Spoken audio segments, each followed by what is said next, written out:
through September the 25th of 1789 make clear their intent for the First Amendment. By it, the founders were saying, we do not want in America what we had in Great Britain. We don't want one denomination running the nation. We will not allow all to be Catholics or Anglicans or any other single denomination. We do want God's principles, but we don't want one denomination running the nation. This intent was well understood, as evidenced by court rulings after the First Amendment. For example, a 1799 court declared, by our form of government, the Christian religion is the established religion, and all sects and denominations of Christians are placed on the same equal footing. Again, note the emphasis. We do want Christian principles, we do want God's principles, but we don't want one denomination to run the nation. Thomas Jefferson, to whom the now popular phrase separation of church and state is attributed, also believed, as did the other founders, that the First Amendment simply prevented the federal establishment of a single denomination, a fact he made clear in a letter to Benjamin Rush. In that letter, Jefferson committed himself as president to not allowing the Episcopalians, the Congregationalists, or any other denomination to achieve what Jefferson called the establishment of a particular form of Christianity. So what is the source of Jefferson's now infamous phrase? On November the 7th, 1801, the Baptists of Danbury, Connecticut wrote Jefferson concerned that the guarantee of the free exercise of religion appeared in the First Amendment.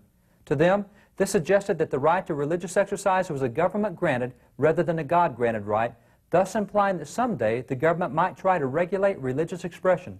They believed that freedom of religion was a God-granted, unalienable right, and that the government should be powerless to restrict religious activities unless, as the Baptists explained, those activities cause someone to, quote, work ill to his neighbor.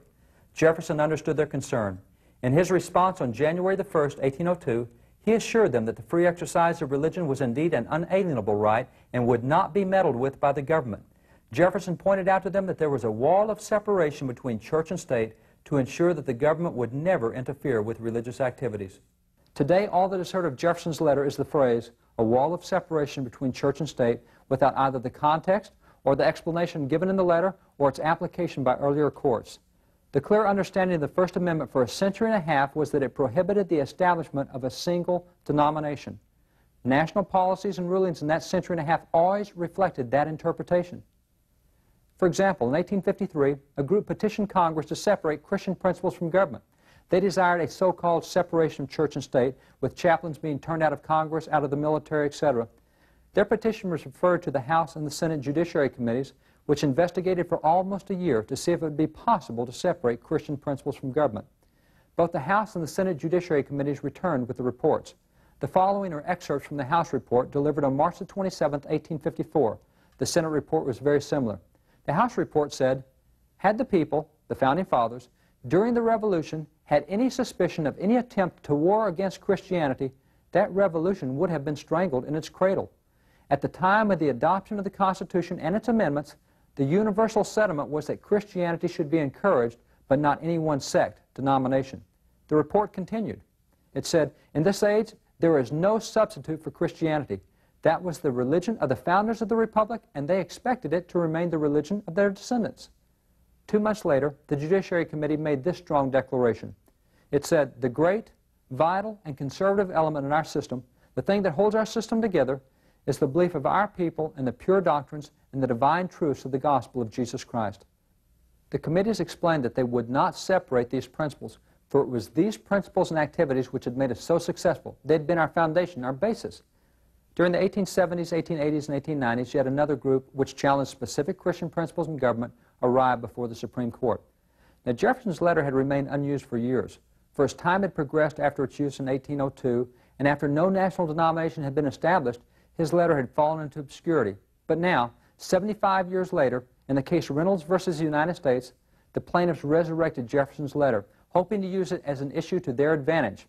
At that time, the court printed a lengthy segment of Jefferson's letter and then used that letter on separation of church and state to again prove that it was permissible to maintain Christian values, principles, and practices in official policy.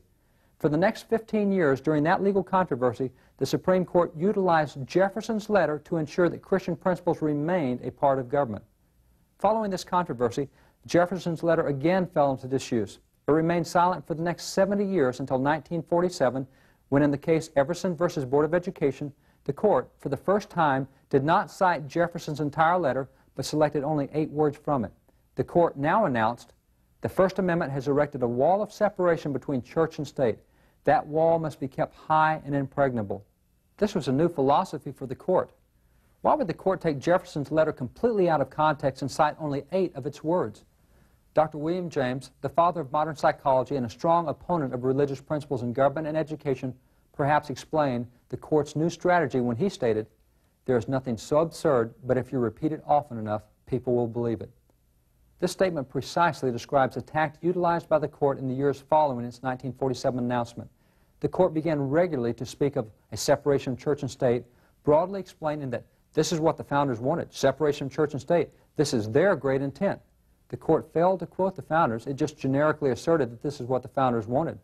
The courts continued on this track so steadily that in 1958, in a case called Bear versus Colmorgan, one of the judges was tired of hearing the phrase, and he wrote a dissent warning that if this court did not stop talking about separation of church and state, people were going to start thinking it was part of the Constitution. That warning was in 1958. Nevertheless, the court continued to talk about separation until June the 25th, 1962, when in the case Engel versus Vitale, the court delivered its first ever ruling which completely separated Christian principles from education. The court struck down school prayer. Even the World Book Encyclopedia 1963 yearbook noted that this case was the first time that there had been a separation of church and state in education. In the 1962 case, the court redefined the meaning and application of a single word, the word church.